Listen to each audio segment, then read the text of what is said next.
toute démarche hypnotique, méditative, spirituelle, métaphorique, poétique, après tout utilisez le mot qui vous convient, commence par l'entrée dans un certain état intérieur de réceptivité.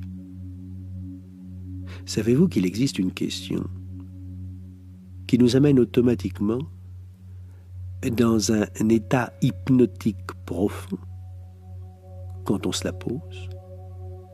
Au début, cette question n'a l'air de rien, mais au fur et à mesure qu'on la répète, on entre dans un certain état intérieur. Une question qui produit un intense travail de nettoyage à l'intérieur de soi.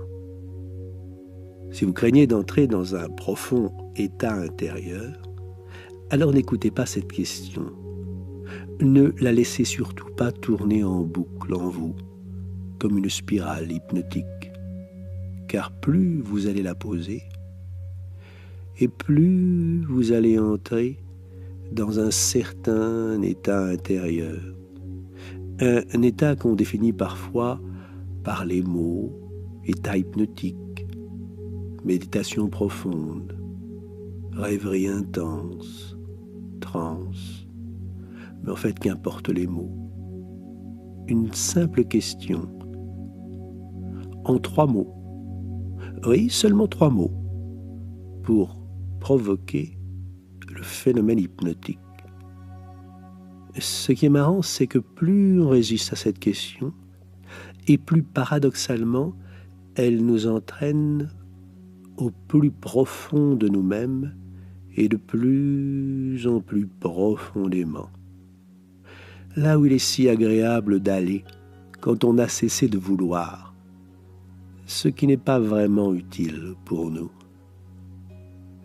La question en 3 mots conduit, je ne vous le cache pas, agréablement en transe, dans un ailleurs, au milieu de nulle part. Cet état que nous connaissons, par ailleurs si bien, parce qu'il nous est tellement familier, quoiqu'à chaque fois complètement nouveau. C'est celui de l'esprit qui s'évade, qui va dans la lune. C'est l'état de l'écolier qui a cessé d'écouter le maître faire la leçon d'arithmétique et qui laisse son regard s'évader par la fenêtre. Et la voix du maître devient alors un bruit en arrière-fond, tandis que l'esprit de l'écolier court dans la campagne, au milieu de la nature verte et sauvage, par un petit sentier rocailleux qui laisse deviner à chaque détour une aventure merveilleuse, alors qu'en réalité l'école n'est entourée que de béton et d'immeubles gris. Parfois on pense qu'il faut se détendre, se relâcher, se relaxer pour entrer en transe. On pense qu'il faut lâcher prise de notre volonté de contrôle, arrêter le flux des pensées et se laisser porter par quoi que ce soit qui puisse nous porter. Ou alors qu'il faut, lorsqu'on ferme les yeux, imaginer qu'on se laisse guider agréablement, comme dans un doux toboggan qui nous entraîne de plus en plus agréablement, de plus en plus naturellement et profondément à l'intérieur de nous-mêmes, agréablement. Il y a ceux qui pensent qu'à chaque mot que je prononce, qu'à chaque silence entre les mots, qu'à chaque intonation de la voix, vous pouvez en profiter pour vous-même aller à l'arrière de l'esprit, là où il y a tant et tant de choses, des souvenirs, des images, des sensations, des sons, des odeurs, mais aussi des ressources et des apprentissages, tellement et tellement d'apprentissages.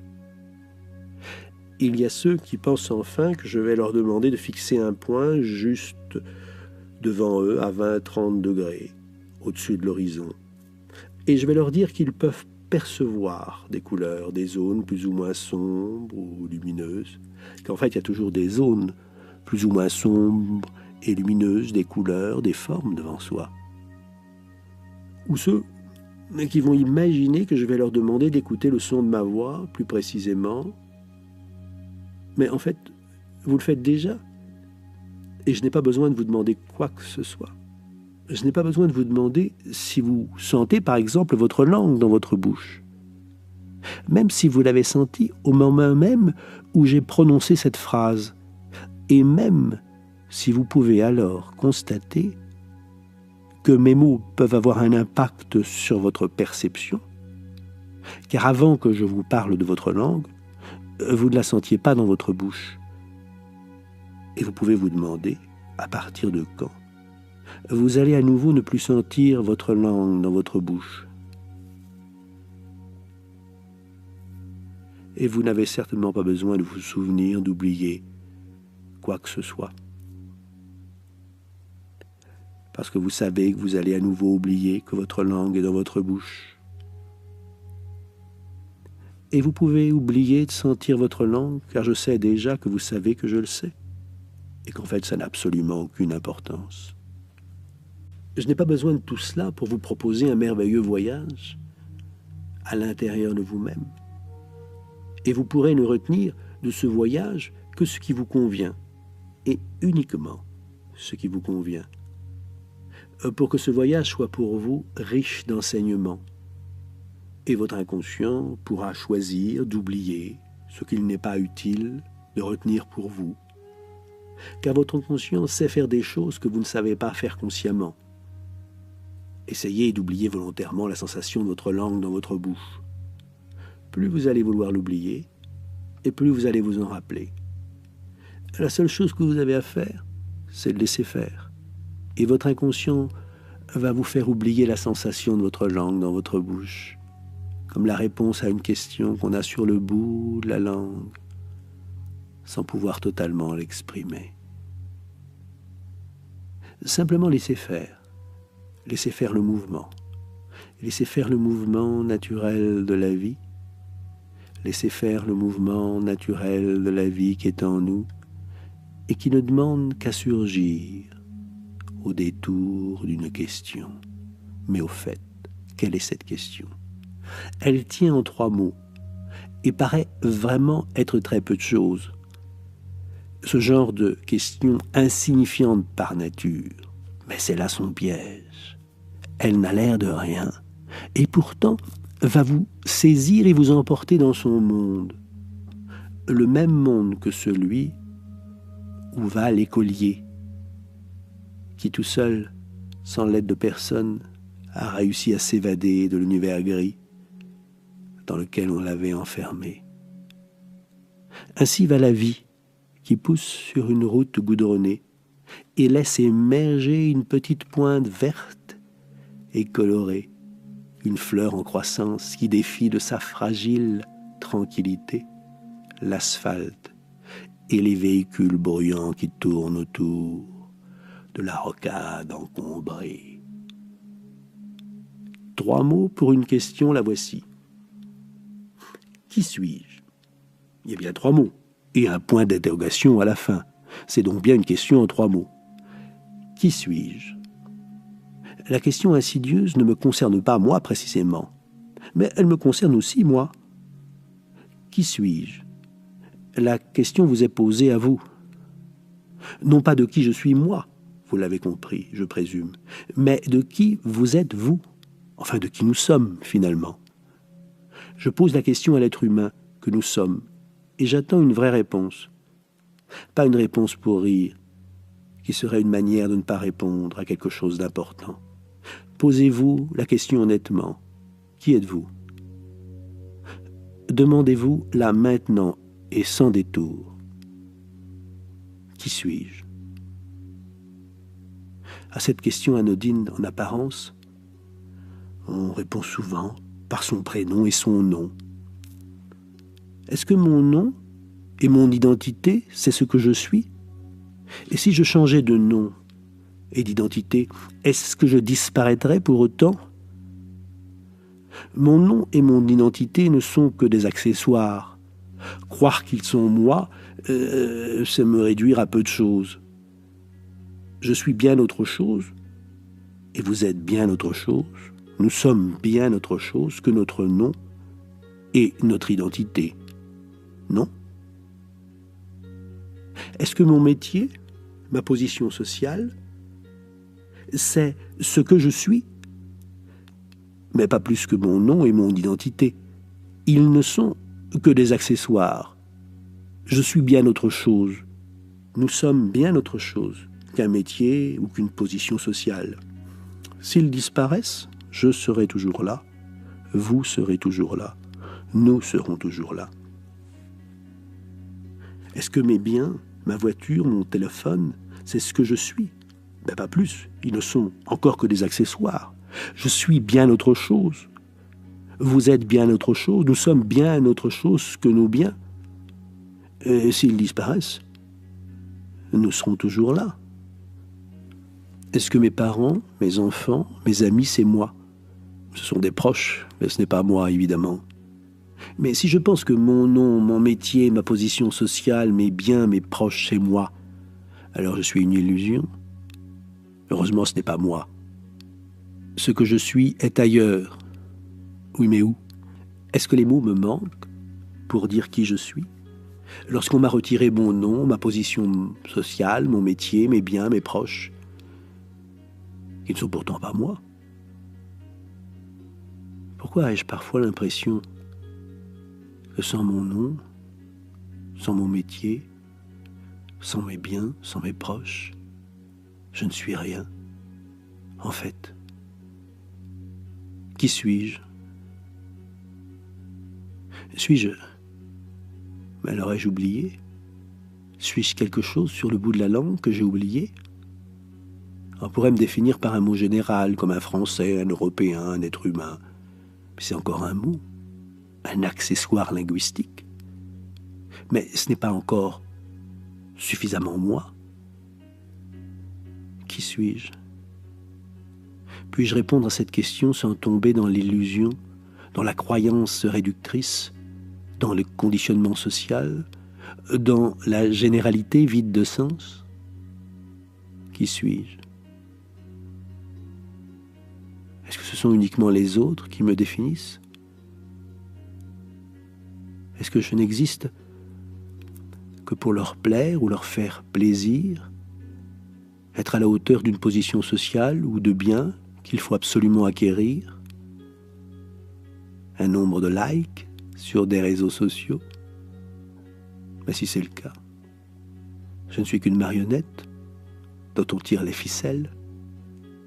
S'il faut absolument leur plaire, être bien jugé d'eux, leur faire plaisir en toutes circonstances, avoir un nombre suffisant de pouces levés pour exister, alors ce sont eux qui me tiennent et qui tirent les ficelles et qui font de moi un pantin. Ce sont eux qui me font bouger, sourire, marcher, courir. Les autres, ceux à qui je dois plaire, absolument, toujours. Mais les autres, ce n'est pas moi. Alors est-ce que je leur ai donné ce qu'il y a de plus précieux en moi? Ma liberté d'être moi. Alors si je ne suis pas un nombre de likes, de pouces levés, d'approbation, d'amour quémandé, de besoin de reconnaissance implorée, de tête courbée, alors qui suis-je?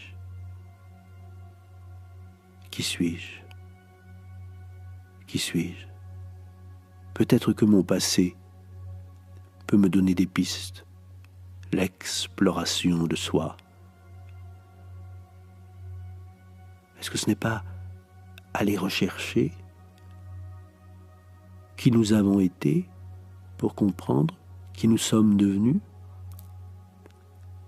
Qui est l'enfant que j'étais? Ou qui était l'enfant que je suis devenu? Enfin, qui suis-je, quoi? Puis-je me souvenir de l'enfance de mes parents ou des personnes qui ont veillé sur moi? Les copains, la cour d'école, l'odeur de la classe, le bruit de la sonnerie.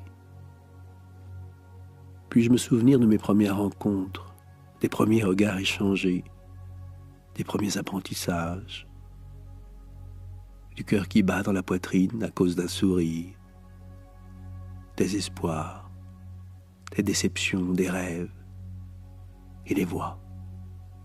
Puis-je me souvenir des voix entendues, celles des parents, des amis, des copains, les voix oubliées ou retrouvées, les premiers amours. Puis-je me souvenir des voix quand je cherchais ma voix. Puis-je me souvenir des odeurs oubliées que l'on peut néanmoins retrouver. Odeurs de cuisine, parfum, senteur de l'enfance. Et si pendant quelques instants, je m'attachais à un souvenir agréable de l'enfance, quelque chose de doux, de tendre, d'un câlin, d'une voix chuchotée, ou de quelque chose qui y ressemble, un souvenir heureux de l'enfance, un souvenir enfoui qui ressurgit, mais uniquement de la douceur. Une chanson enfantine peut-être, une comptine, un rire, une odeur agréable qui revient du plus profond des souvenirs, une sensation de douceur sur la peau, un doudou, un jouet. Je vais compter de 9 à 1. Et ce décompte va vous permettre de retrouver un souvenir précis d'enfance. Laissez-le venir. Laissez-le émerger le moment venu. 9, 8, 7, 6, 5, 4, 3, 2, 1. Un souvenir agréable de l'enfance. Que voyez-vous autour de vous?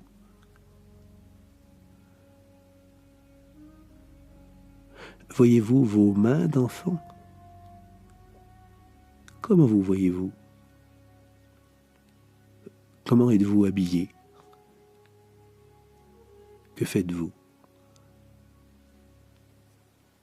Y a-t-il une ou plusieurs personnes à côté de vous?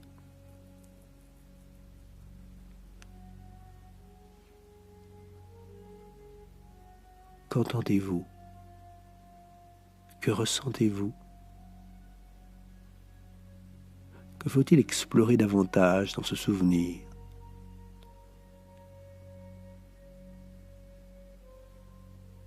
Que faut-il rendre plus précis? Que faut-il davantage percevoir? Pouvez-vous bouger, vous mouvoir, vous émouvoir? Pouvez-vous modifier la luminosité, les couleurs, les contrastes, rendre plus nets les sons et les voix s'il y en a? Pouvez-vous les rendre plus précises?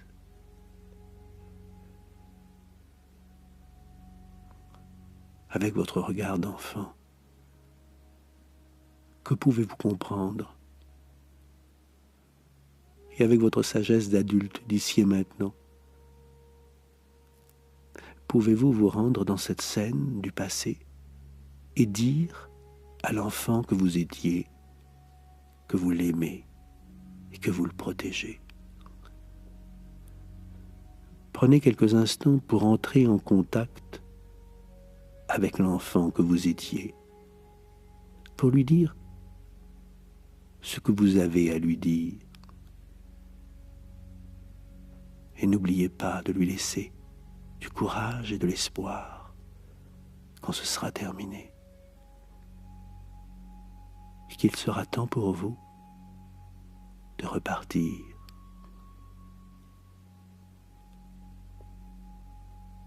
Pouvez-vous vous demander, mais pourquoi votre esprit a-t-il été chercher ce souvenir plutôt qu'un autre, parmi les milliers de souvenirs? Que faut-il en déduire? Que faut-il comprendre? Que faut-il explorer? Que faut-il approfondir? Que faut-il regarder davantage? Que faut-il entendre plus précisément? Que faut-il ressentir plus intensément?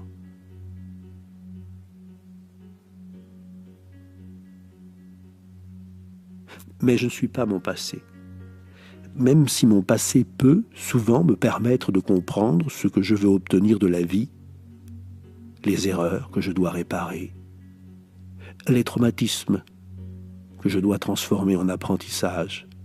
Même si mon passé peut m'aider parfois à comprendre, mon passé, ce n'est pas moi. Mon passé n'existe plus et moi j'existe. Si je crois que je suis mon passé, alors je suis une marionnette actionnée par des fantômes, les fantômes du passé. Et si c'est le cas, eh bien j'ai donné à des fantômes ce qu'il y a de plus précieux en moi, c'est-à-dire ma liberté d'être moi.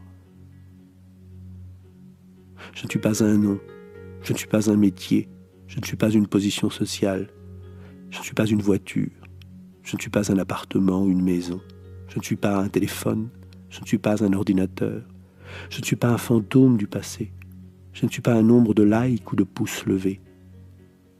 Nettoyons l'accessoire pour garder l'essentiel. Osons regarder la vérité en face. Mais enfin, qui suis-je? Je suis de l'énergie. Je suis de l'énergie en mouvement. Je suis la vie incarnée, ici et maintenant. Je suis mystère. Je suis créativité. Je suis merveille et je dois en être fier. Pas être fier d'un nom, d'un métier, de biens, de proches, de positions sociales, qui ne sont pas ceux que je suis et qui ne sont que des accessoires temporaires. Non, être fier de ce que je suis et qui est plus grand que la représentation que j'ai de moi ou que l'on fait parfois de moi. Fier d'être ce que je suis réellement, pas accessoirement, non réellement, véritablement. Fier de l'énergie vitale dont je suis le réceptacle et dont j'ai mission de faire se déployer cette énergie, de la faire se déployer chaque jour davantage. Mon histoire est l'histoire de cette vie incarnée qui se déploie, perçoit, génère bien-être et amour pour soi et pour les autres. Fier des 30 000 milliards de cellules vivantes qui me composent, dont 100 milliards de neurones, et tout cela en interaction constante avec moi-même et avec les autres. Fier de ce mystère et de cette merveille que je suis, aux capacités incroyables et au potentiel créatif insoupçonné, uniquement restreint parfois étouffé par des croyances sociales réductrices et des limites mentales apprises. Non, je ne suis pas qu'un nom, qu'une position sociale, qu'un ensemble de biens ou de pouces levés. Mon but est de vivre intensément, totalement, avec bonheur et joie, pour transmettre témoignage de la beauté et de la puissance bienveillante de la vie. C'est par ce témoignage de l'élan vital, libre et créatif que je produis autour de moi de l'énergie utile aux autres. J'apaise car je suis apaisé. Je rends heureux car je suis heureux. La vie me sourit car je souris à la vie. Il se pourrait que ce soit aussi simple que cela. Qui suis-je? Oui, qui suis-je? Je suis lumière et énergie. Je suis l'enfant qui s'évade par la fenêtre de l'école. Je suis la vie libre et mystérieuse, belle, comme une petite fleur qui brise l'asphalte et le béton gris et surgit soudain, fière d'elle-même, et qui embellit le monde de par sa seule présence. Voilà qui je suis, et voilà qui vous êtes. Lorsque vous aurez pris tout le temps nécessaire pour intégrer tout ce que vous avez choisi de retenir, de ce voyage à l'intérieur d'une question en 3 mots, chaque partie de vous, l'enfant que vous étiez, l'adulte que vous êtes, et l'adulte créatif et libre que vous serez, vont pouvoir à nouveau se réunir et ne former qu'un seul mouvement, qu'un seul élan vital, qu'une seule énergie harmonieuse et puissante. Un être d'énergie et de lumière qui aspire au bonheur et qui, chaque jour, peut l'atteindre. Car le passé, même s'il est riche d'enseignements et parfois de souffrances, n'est que le passé. Vous êtes la vie intensément libre et créative, la vie incarnée, ici et maintenant. Vous êtes merveille et luminosité. Et tout ce qui pourrait vous faire croire l'inverse n'est qu'illusion et croyance limitante.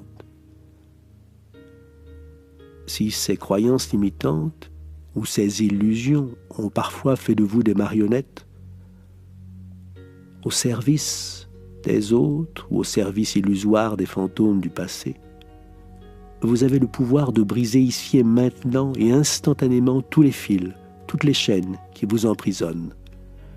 Maintenant. 1, 2, 3, 4, 5, 6, 7, 8 et 9. Désormais, vous êtes libre. Et je remercie vraiment votre inconscient, l'inconscient de chacun d'entre vous, de l'écoute qu'il m'a accordée. Merci.